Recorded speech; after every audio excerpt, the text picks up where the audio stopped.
Hello everyone, welcome. We have had outages on X today. Apparently, according to Elon Musk, it is a cyber hack. So if we do lose people, then we will have to see where we go from there. So if there is an abrupt end, then I do apologise, and maybe we'll have to reschedule. We'll go from there. Hey Ray.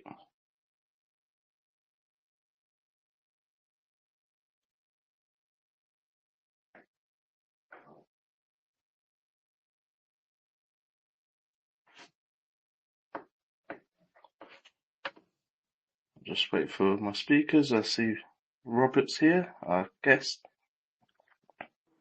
Hello, can you hear me? I can hear you, Ethan. How are you? I'm doing great. How are you? Yeah, I'm good, thanks. We'll just let everyone come up to the speaker floor and then we'll get started. For those who are new here, we are Hypercycle and we are building the network infrastructure for the Internet of AI. The Internet of AI, like the normal internet for humans, it allows AI to communicate and collaborate and transact. And why we say the network infrastructure? Well, we run on Total IP, which is a ledgerless architecture, given the speed and security required. And you can have some of that network infrastructure via our network nodes. So you take a node license, you take 1024 HYPC, and you set up a network node factory. And that will facilitate AI to AI communication. You can develop on it. It's interoperable. So any chain, any language, Python, C++, Ada, Bitcoin, Ethereum. If you want to learn more, if you pop over to our highlights, we've got the Hyper Guide, which is a step-by-step, take you all through it. In our bio, we have our Telegram group where you can ask any questions and we're happy to answer. And the stage we're at now, we've set up our node factories, or we're in the process of setting up our node factories, and we're all waiting anxiously as we are currently in closed alpha. So there's certain people doing certain things, and as a result, there's been a lot of questions coming through from the community. And our Chief Science Officer, Dr. Robert Moir, has agreed to come on and answer as many of those questions as he can. So I'm very excited about today. Robert, can you hear us? Yes, Anthony, and good to be here. Brilliant. Nice to meet you. Do you want to introduce yourself? Sure. So, yeah, my name is Robert Moir. I'm the chief scientist on Hypercycle project. Not sure what to say to this group, but so I'm involved in many different aspects of getting this whole plane flying and leading the closed alpha program, which is beginning to make progress, and we're excited to talk more about that soon in terms of the results. Okay, Robert. So I've got a list of questions that have come through from the community. If we do miss your question, feel free to ask it again. We do apologise. A lot have come through. There was a lot of overlap between questions, so we've tried to sort of simplify it into, if there was the same repeated question, into one overall. And of course, if you are listening to the space live, we'll give you a chance to have your say to come up here. So there will be that after this Q&A. So Robert, the first thing sort of everyone wants to know is, what is the progress of closed alpha? Yeah, so far we've focused on onboarding partners into this program. So these are groups that we're working closely with in the initial phases of setting up different components of the ecosystem that the whole complex marketplace that we're building requires, and it sort of co-evolves with the service offerings of the software itself. So it's this close partnership we've been working on. But we're now at the point where we're ready to start onboarding the first community members. So we provided a form for that some time ago, and so we'll be reaching out to people on that to assess suitability, because right now this isn't the onboarding path for non-technical people, where we're working on that, and I can comment a bit on that later. This really is for developers, ideally people who can do the sort of full stack operation of a node. So there's this installation of the software, installing the AI modules, as well as actually building actively user interfaces. So it's people with that kind of ability that we're hoping to work with from the community to extend the closed alpha program into the community sphere. So yeah, the spots as a result of that, it's sort of very in-depth technical work. They'll be limited for now, but depending on how the early experiments with that go, we'll onboard gradually more and more people into that. It's sort of a gradual expansion as we discover what's involved in expanding out different capacities that people are interested to explore.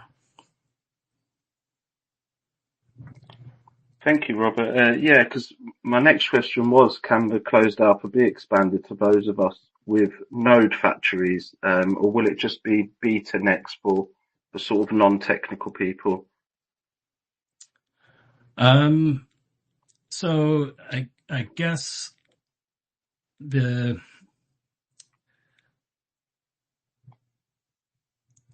answer to that will probably partly depend on what we discover in the process of, expanding out the closed alpha program in this way. Because there are different ways of managing the node, and we want to, ultimately provide a path for non-technical people to be able to do some limited version of node operation on their own. All of these things are kind of flexible depending on where things go in the market and what the demand is from the community. But there's a lot of different pieces that need to be worked on and moved forward, and we need to prioritize. So there's a delicate balance in terms of how all these things evolve. So I would say that there's something like that very much in the works. It's definitely part of the sort of longer scale, say a milestone that we aim to hit and well. But I can't say exactly when or how that will come out at this point. I wish I could be more definite, but it depends on how certain other things shake out. Yeah, so it's a sort of discovery process, isn't it? As we see the results from closed alpha, what the next step from there should be. Exactly. Okay. My next question is, when does C8 start? So for that, we're very close. We're finalizing the last steps before we're ready to launch that program. So that's probably all I can say really right now, but we're very, very close to being able to initiate that, and we'll be excited to talk about it as soon as that moment happens. That's very good news. And sort of moving on from there, are there any current issues, delays to development, bottlenecks occurring? No, things are moving along. So there's no major delays. So we're progressing steadily. I think what helps to understand about the nature of this project, it's quite unique in kind. It's not like we're doing something new here, and so there isn't a sort of clear sequence of steps to follow in order to bring it into being. And the different pieces of the system are all interrelated, interconnected with each other. So you have to have all of them in some state or stage implemented at the same time and working together in order to get it going. So I know it can feel as though there's a lot of time and you can't see the moving parts and what's happening. But that's what's going on is developing all of these different pieces. And there's also a kind of some thing we would like to release or be able to put in people's hands will depend on that interconnected system of different pieces. And so those have to be in place for that other thing to come into being, if that makes sense. So all of the different elements are actively in development. And so the features they depend on, we're really looking forward to bring out as soon as we can. And there's a lot in the pipeline, and it's kind of looking more that a lot of things will come ready around a similar time, rather than staged out in a sort of sequence of developments. Although we hope to be able to bring out things in a sort of kind of regular cadence as much as we can. Well, I'm from the UK and we have a saying here. It's like a London bus. You wait for one and for ages, and then three come along at once. Right. Where we've sort of got everything moving in tandem, we're expecting a sort of similar evolution. Yeah, I think that that's maybe a helpful analogy. I mean, the complex system aspect isn't there, but in the sense that where there are interactions between parts that cause things to move together as opposed to being able to move independently, there's the same element there. But like the picture of what we're building here is we need operators to run nodes. So we have, most people in the community are in the position of being node owners. But we need operators to run those nodes. We're hoping some of the people, of course, will come from that community, and we want to make tooling available to do that as soon as we can. But there's also, the AI that gets run on the network, the applications built on top of what AI is available on the network, and then the sort of business development of creating user demand for that. There's a lot of different pieces that have to all work together, and that's at the sort of high level. There's also a lot of moving pieces at the core technology level as well. So hopefully that helps to paint a bit of the picture of why this is such a challenge to bring into being. But I feel like we are, moving steadily towards making that happen, and we look forward to being able to show results from that in the not too distant future. Thank you, Robert. And I know there is a lot of moving pieces. Another thing I know that is on your list, and a question that we're getting quite often, is when can the nodes from Cryptopia be access used? When can we make a node factory from these?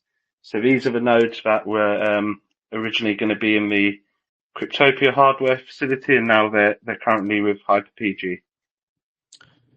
Right. So yeah. So all of those licenses are still tilting with HyperPG. So no one from that group is missing out on anything at this point. We're waiting on the final ownership list, so the list that maps licenses to owners from Cryptopia. So once we have that, we're then in a position to distribute licenses to those who want to, take possession of them. And we'll be able to do that in a way such that there's no gap in tilling, at least, or at least a very minimal one. So I think we have a good story for the Cryptopia people, and as soon as we're in a position to act on that, we will do so. Thank you. And there will be a further update as well. There's going to be an AMA with the cheeky crypto community on the 20th. Myself and Nokan will be in attendance, and we'll just sort of get everyone from that community up to scratch. I'll tell you why you should be excited about setting up a node factory. I know many of you already are. Another question I get, we've had quite a bit, is where is a multi-agent demo? So when will that be showcased? Obviously, we talk a lot about AI to AI communication, and people want to see these sort of multi-agents working together. Right. Yeah, so it totally makes sense that this is a thing on people's minds. There's a lot of excitement developing now around multi-agent tools and the kinds of, power and capability that get introduced that way. And obviously, I think, as you all know, multi-agent functionality is a key area of focus for Hypercycle, and we are actively working on bringing some initial examples of that onto the network. But there's a number of different sort of levels of complexity involved in doing this kind of thing, and a lot of variability in terms of what you actually mean by multi-agent workflow. And the sort of full power of that is something that comes out more with the full power of Hypercycle relying on ToadIP that you mentioned earlier. So that will come later. But I don't want to give a sense that, we're missing out on anything now. The capabilities that are being developed in other areas using these essentially becomes another form of AI that Hypercycle can onboard onto its network. So the part of the design of the Hypercycle network is this infrastructure for AI to AI communication, and that can include multi-agent systems. So you could think of it as a system of multi-agent systems as opposed to a multi-agent system itself, which it also is.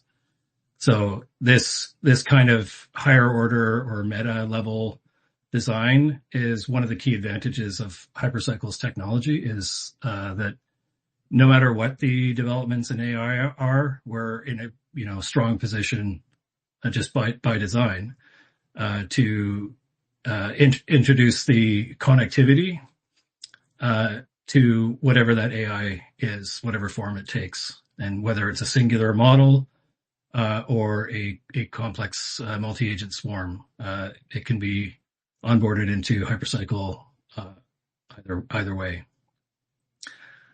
Does that answer the question? Well, it makes me more excited for it, which maybe makes the patience a little thinner. But yes, it does answer the question. I can't wait to see it. From the patient's perspective, keep in mind that not just multi-agent systems, but AI is really this massive transformational and evolutionary force that's happening in technology that's as significant as an industrial revolution. So these are things that, as it's weird, sort of fast and slow kind of thing. Like the rate of technological process is unprecedented. Like it's faster than ever. It's kind of the way that technological progress works. But it's slow in the sense that you can see what's coming, but it's just not quite possible yet. It feels like it should be, but these are, really complicated things to get going and refine and get them to work well. Like independently of Hypercycle, just any form of advanced AI. But you also have, big breakthroughs happening all the time. So I think what I wanted to convey, I think, is that the way things are evolving is totally in line with Hypercycle's sort of large scale plan. So we're excited to see all this excitement around multi-agent systems, because that's exactly what we are wanting to sort of make available or accessible in the most powerful form, and that's the kind of end state of the core technology on Hypercycle is to make that possible. Like that's the internet of AI part, where you can really have direct AI to AI communication at the maximum possible speed globally allowing any AI agent to connect to any AI agent. But getting there is what takes time. But while we're getting there, you can have complex multi-agent systems that are sitting behind a single node, and that can talk to another multi-agent system behind another node. So it enables that kind of form of communication, and that can happen in the much nearer future, as well as whatever other AI comes in 6 months that we haven't even thought of or heard of yet. Wait, So you're saying multi-agent system at the node level? ultimately, yeah, that's where we'll get to. But that will take a while. That's amazing. Very exciting. The next one is on when does free tilling end? So it will continue at least through the end of this month. We've already said that, but I think really the intention is to ensure that sort of no one is left behind. So there's different people in different camps with licenses coming from different places.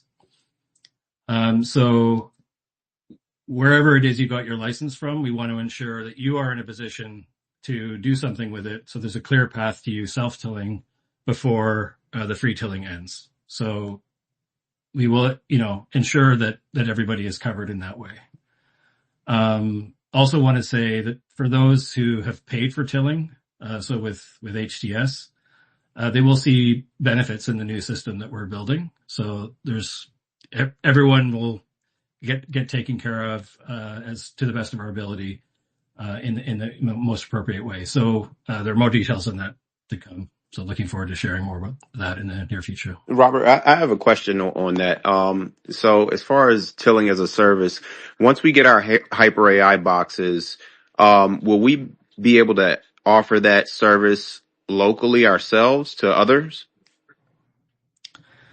That is something that we could do. So if at that point that continues to be a good use case, it provides a useful function for the network, then absolutely that's something that you would be able to run on your node and then reap the benefits as a result. Thank you. No problem. Thank you, Robert. The next question is, when are we anticipating the first splits? So I remember when you first came on, you calculated the sort of rough estimation. Would you be able to let us know when you think that could happen? Yeah, so according to my calculations, the conditions for the first, so I think you used the word split, is that right? Yes, I know there's Unlocks yes, now. It's now unlocks. unlocks. Yeah, just for everybody's sake to clarify the distinction. So there's two kinds of division that can happen for a license or a node factory. And one is because you can buy licenses in bundles, like you can buy a single license or you can buy a bundle of 2 or 4 or 8 or 16, 32, 64, 128, 256 or 512. And those bundles, it's possible to split into smaller units, and then, form node factories from those smaller units with smaller amounts of HYPC. So the term split is referring to that. So dividing a bundle into its component pieces. And so we wanted to use a new term to differentiate the ratio-based division of basically the creation or production of new nodes is this unlocking process. So you could take a single node license, which you power with 1024 HYPC. After the first unlock, you have 2 licenses where you had 1. And so you could think of that as, the one node dividing into 2. So that's unlocking an additional node. So the node score has to reach a value of 2 through the tilling process to make that possible. So the conditions are expected to be met for that by around the end of April, according to my calculations. So we have about a month and a half, roughly, before that first unlocking. So we're considering options for the best way to handle this. So our focus is ensuring a smooth process for everybody involved. So we just in keeping with trying to make the best decision possible. Waiting a little longer gives us a little bit more information, a little bit more understanding of what the situation is for everybody. Pardon me, and how best to handle it given the conditions. So we're considering options for this, and we'll choose what we think will ensure the smoothest process for everybody. So basically, one thing that I want to do, and I think we probably will, is to make it so that at the level of the on-chain assets, there isn't an actual action that's required there. It should be possible to do this totally internally to the tilling system, which is the computational system that Hypercycle provides. And so if you can do it that way, then it doesn't require on-chain management in order to reap the benefits of the unlocking. So just quickly on that, achieving a node score of 2 is usually based on 3 metrics, right? Of reputation, uptime, and what we call compute. So what you're saying is that we can do these unlocks without the actual compute, because we haven't been handling tasks at this point. So we're able to unlock without that at this point, with just the uptime. Yes. So the way the computation works essentially is the node score is the product of 3 ratios: the uptime ratio, the compute ratio, and the reputation ratio, all of which start at 1. And so if the compute ratio and the reputation ratio aren't changing, they just stay at 1. And so that gets multiplied by the uptime ratio. And so the uptime ratio just becomes the node score in that case, which is essentially where we are for everybody right now, essentially. At this stage of the network's evolution, it's uptime that's driving the first unlock. Thank you. Appreciate it. No problem. Thank you. The next one I've got is, can we get some sort of roadmap so we have a clear visibility of where we are at? Yeah, so this has been something that people internally and externally have been requesting for a long time. And, at some level, I would love to be able to provide that for people, but really the answer and what people need to understand is, and I kind of alluded to this earlier, is that a traditional roadmap doesn't really fit the nature of Hypercycle as a network, and for a variety of reasons. One is related to what I was speaking to earlier in terms of the various complex elements that have to come together, and the form that they take determines what the next step will be. So what you're developing is actually evolving as all the pieces are evolving. So if you make a commitment to develop something in the future, that might actually not make sense to develop by the time you get there. And then we need to explain to everybody why we're not doing the thing that they thought was coming, and how the thing we're doing is better.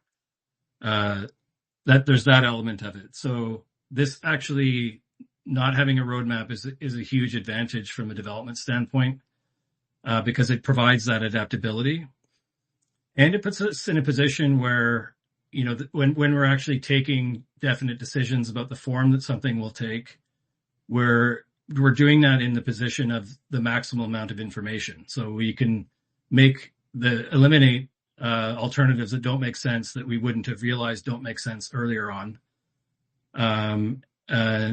Just because now we have more information, and ideally, there isn't a choice because, there's only one choice left, essentially. So, it's from the point of view of the system that we're building, we have the best sort of ability to build that by working in this adaptable way. It also enables us to adapt to changes in market demands, that, the outlook might look very different 6 months from now. And if we're making decisions based on today's market conditions, we might make the wrong decisions. So that's the sort of general strategy reason. Then there's a sort of deeper technical reason or technological reason why roadmaps don't make sense, is that because we're building a system that allows really complex systems to interact with each other, the nature of complex systems with interactions leads to unpredictability in principle. I mean, that's where chaos theory comes from. It's the nonlinearity introduced by interactions that give you the dynamical behavior that is in principle unpredictable.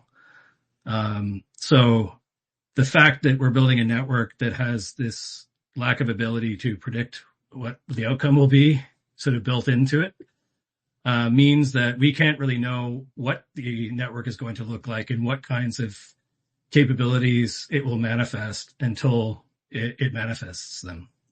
So I think it's a fruitful space to imagine possibilities in the sense of, what do we want to build, and what kind of capabilities do we want this network to have? Because that helps us, imagine what directions we could go. But laying it out into a definite roadmap or plan is deeply problematic for all these reasons I've just expressed.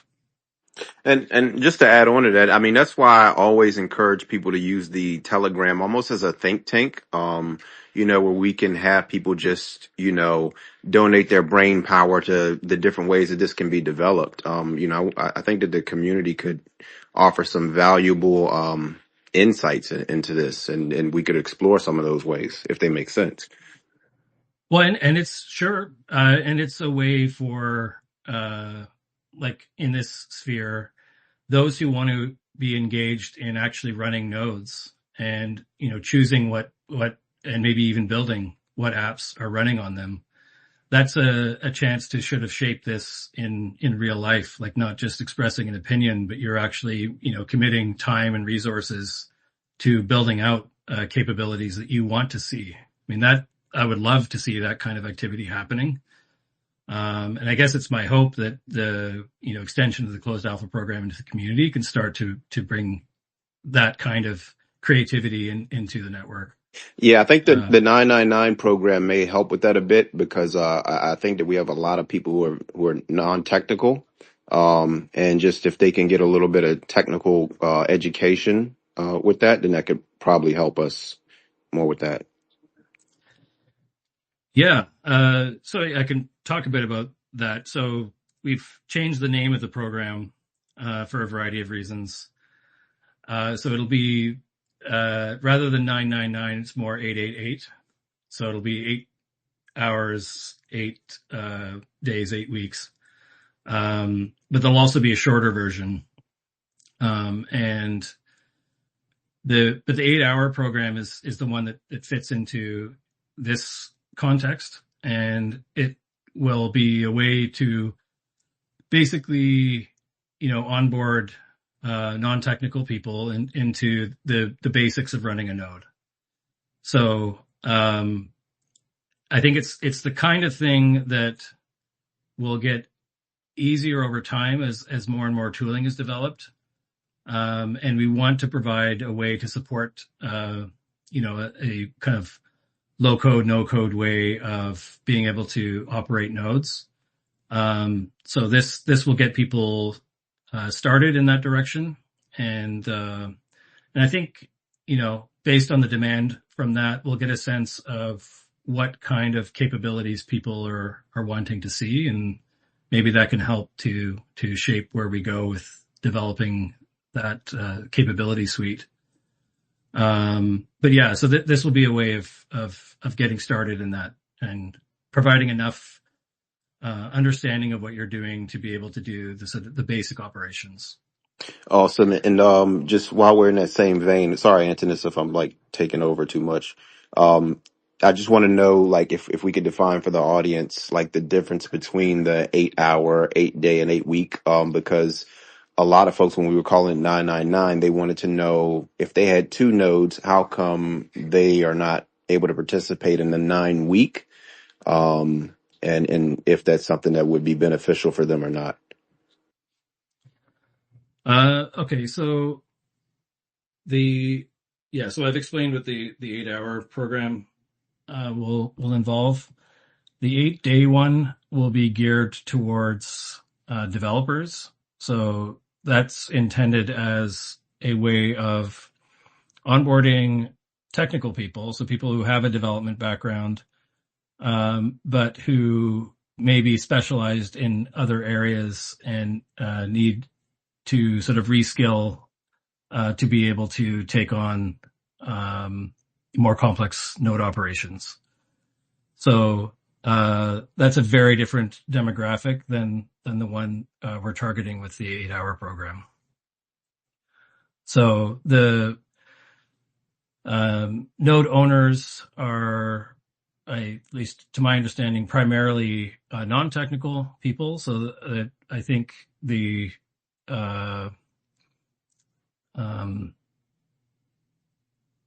the natural flow for those interested in getting into an understanding of how to operate a node, the 8 hour program is the appropriate one.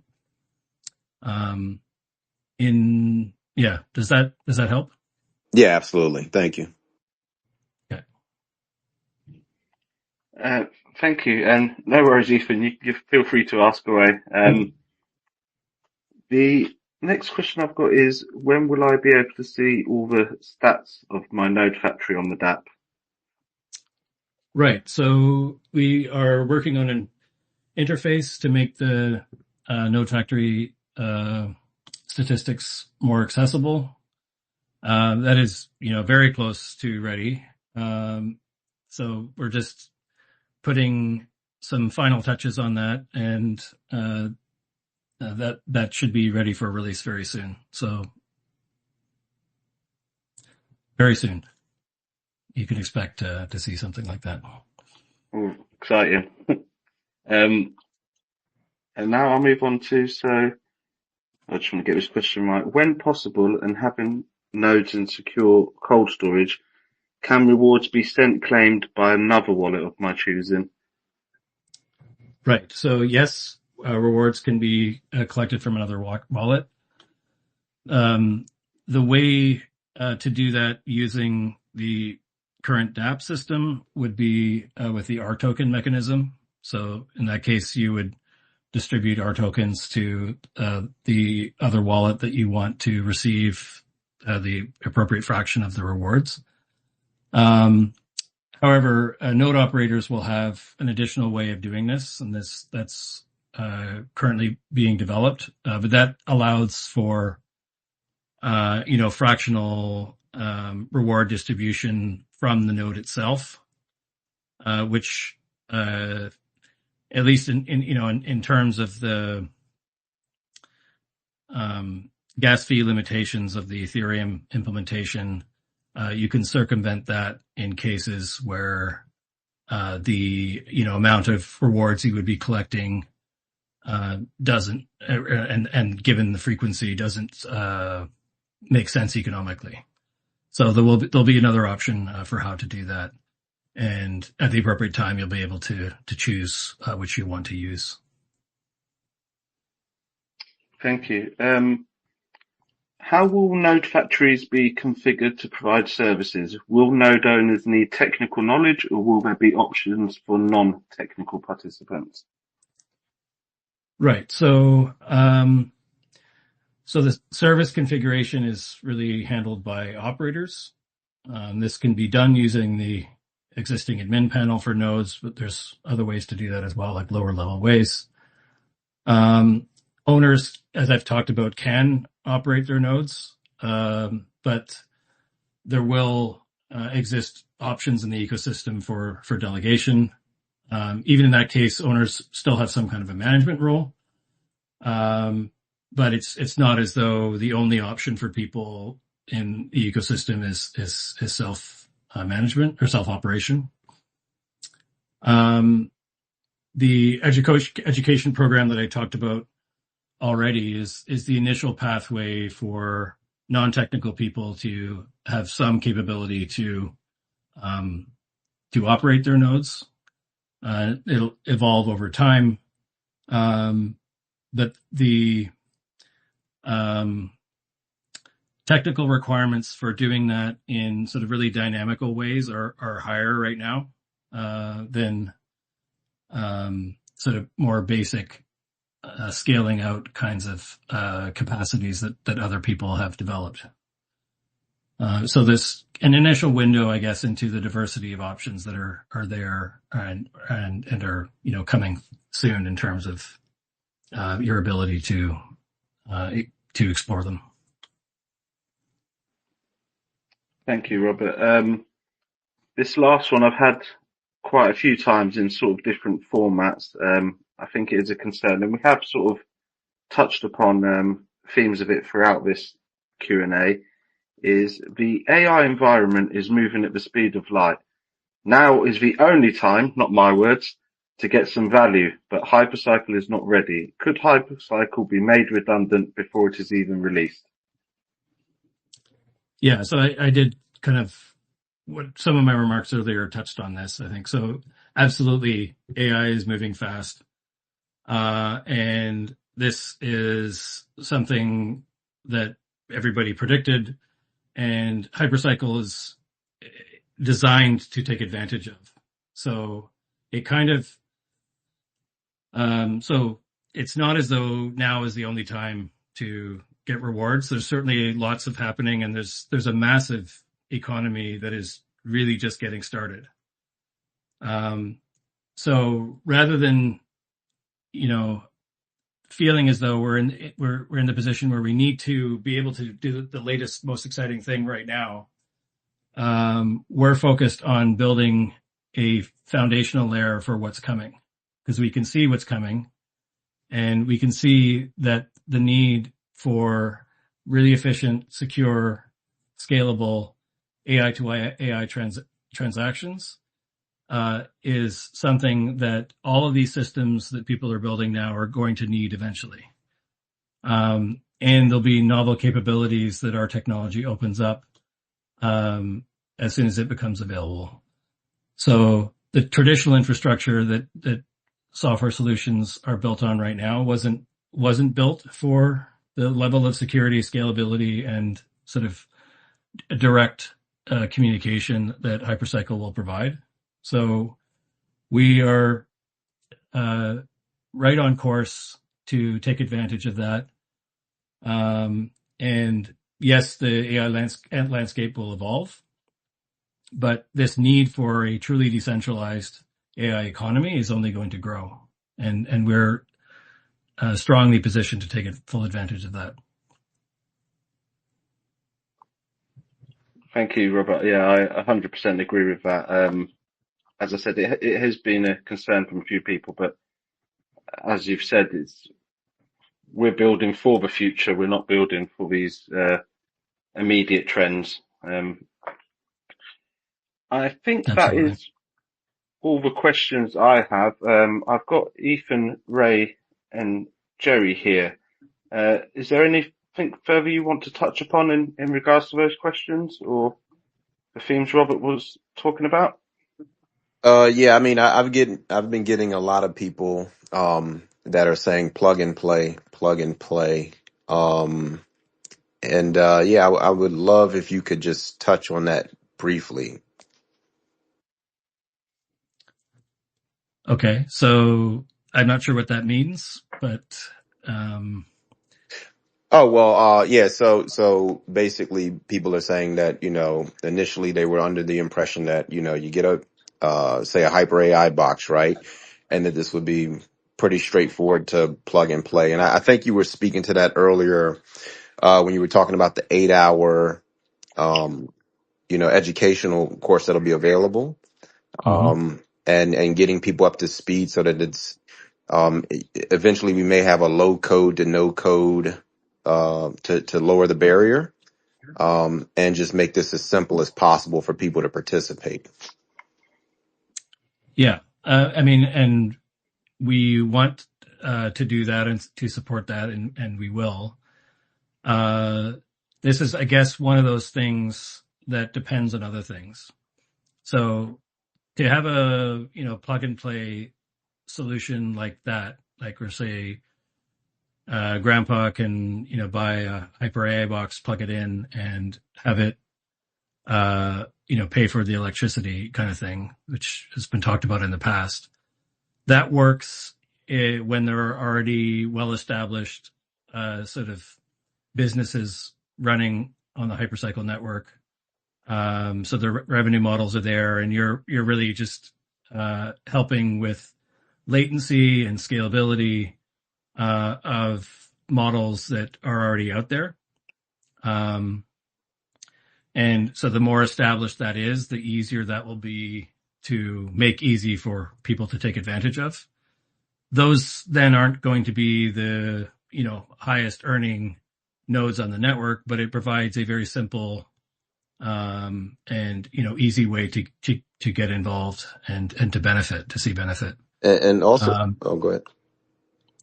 no, I was basically done. Just saying that, there are dependencies that need to be in place to make that possible. And also what I've told people too is like, hey, look, you can just be a license owner and then delegate that to an operator, right? And that could be your plug and play strategy right there. You just plug your license into the node, let the operator run it, and, receive some passive income. Yeah, I mean, there needs to be some input from the node owner, like in terms of selecting an operator, maybe expressing preferences in terms of, what kinds of, or what sector, what kinds of models maybe they want to run using their license. It's important to have that kind of feedback coming from the owners so that the preferences of the owners are actually having a meaningful expression in terms of what is running on the network. It's very important to have that kind of lever there, but it doesn't have to be onerous. It doesn't have to be to require tons of technical training in order to be able to do that. I see, Ray, you've got your hand up.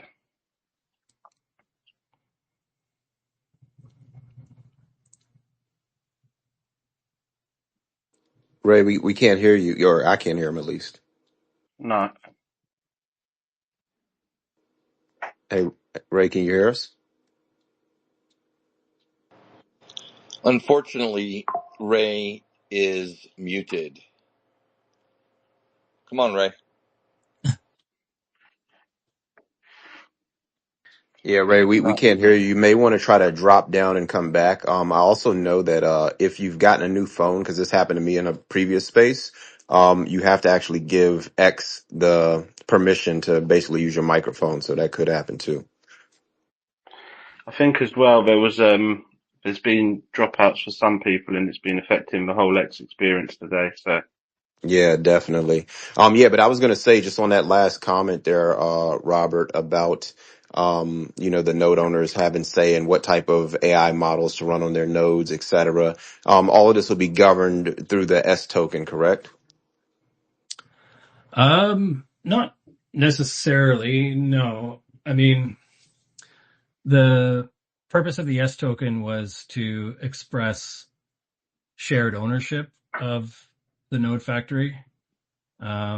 So that doesn't necessarily have to be part of I mean, basically you could think of it this way, that when it comes to,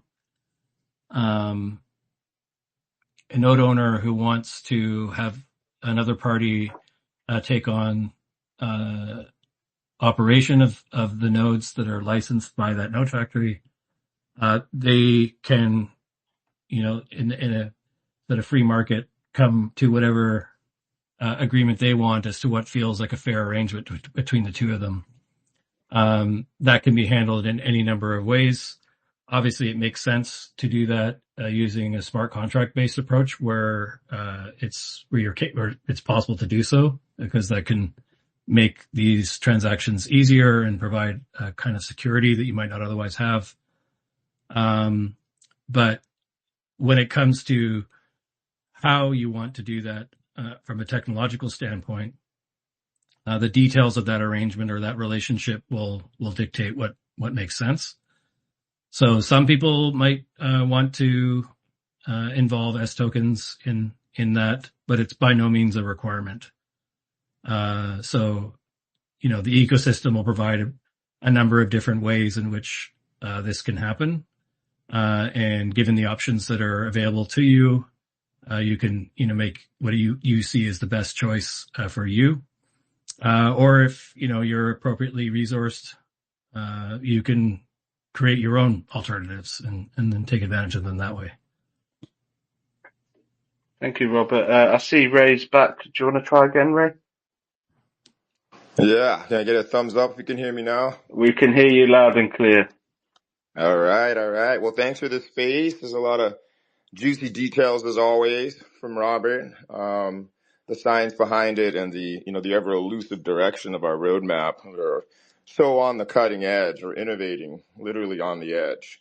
So we're always responding to the market demand, but also leading with, what it's going to be like. I'd like to speak more to the plug and play. I'm directly involved in some of those efforts. And I just want to kind of paint a picture for users.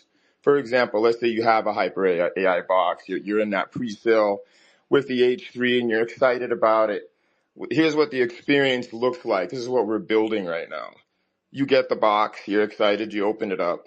There's a QR code that is on the unit. You scan the code with an app that you get from the Apple Store or Android Store. And that lets you set up your device, start communicating and managing your box. Make sure the license is working, right? Everything's working, green lights across the board. Inside of that experience, there's a marketplace that you can actually provide yourself as a compute provider, or you can deploy an AIM that you see has some history of revenue. And at some point, hopefully in the close to near future, there's a green button that says claim rewards. I'm a provider, I'm an operator, I'm an owner. So that's the kind of plug and play experience that is at work. And again, at this point, this is a large decentralized ecosystem. Anybody and anyone who wants to build and have these creative ideas can approach us, and we can work together to include you in the development of a marketplace like this. That makes it very close to plug and play, right? For me, plug and play is you plug something in, you open up an app, and that app kind of like almost like an AI concierge brings you, onboards you, educates you, and starts to develop a relationship with you in becoming an operator that is earning profit, that has revenue. So I just wanted to bring that to your attention and paint that picture for you all. That is in development. We are creating that. There are teams that are actively involved in that every day. I'm involved in that myself. I'm really excited about what I'm seeing. I'm excited about who's already on board building that with us. And I'm also excited to invite you and to meet you. But at the end of the day, really, it's the developers, it's the builders, it's all the guys who have that experience who come to us and start to work with us. It's going to make this possible. Thank you, Ray. That's really exciting stuff. I can't wait to get my hands on the home portal. We've got 5 minutes left. Is there anyone from the community? If you do, put your hand up. If you want to have something to say. I also see we've got Jerry here as a speaker. Is there anything you'd like to add, Jerry? Well, I had a lot of things to say, and then Raymond came in and said everything that I wanted to say, and he said it even better than I would have said it. That's what I'm here for. Yes. Yeah, basically, if Okay. you are, I will say this one thing: if you are a developer out there and you have an AI idea, or for that matter, any piece of software idea that you think is commercializable, that you can commercialize, feel free to reach out to Jerry at Hypercycle AI. We want to talk to you. We want to engage in conversations with you folks that want to build and interact with this ecosystem. Thank you, Jerry. We've had one request. I can just see the HDGTP of your username, I'm Yeah, afraid. So, Metagraphs AI. You can go ahead. Metagraphs AI. Introduce yourself. Yeah, hey everybody. My name is John. John. I've had the pleasure of meeting Jerry and Raymond recently. Great people, and love what you guys are building. I've been following for the last couple of years, and just saw the vision and the need for what you guys are building, and just very excited to see it all unfold slowly but surely. I do understand big things like this take time. And so, just want to share my support for what you guys are doing, and totally understand. I came in right around when, I'm not sure his name, but Earth 64 developer profile was talking about the reasons for not having a roadmap, based on chaos theory, and just things are always changing. I think that makes a lot of sense. And so, I do have a question, and I may have missed it since I joined late, but around Christmas time, you guys did some interviews and conversations with different team members, and the one with Dan mentioned that an SDK would be releasing soon. So, just curious if there's any updates on that or anything that you guys can share about an SDK coming, because would love to incorporate Hypercycle with Metagraphs.ai. Cool. Yeah, I can comment on that. So one of the things that is related to the work with the closed alpha program will be a kit to ready people to develop apps on over top of Hypercycle nodes. So we're very close to having an initial version of that. And this will be part of what we continue to develop through the closed alpha program. And as soon as that's, refined to a level where we can, get capable people developing on the network, in a more, at least slightly expanded way. Again, this is one of the part of the discovery process that we'll have as we expand this program out. We're excited to get more people involved. But that's definitely something that we're actively working on. Awesome. Yeah, that is definitely something that my team and I would be interested in collaborating on if you guys are looking for developers to test and provide feedback.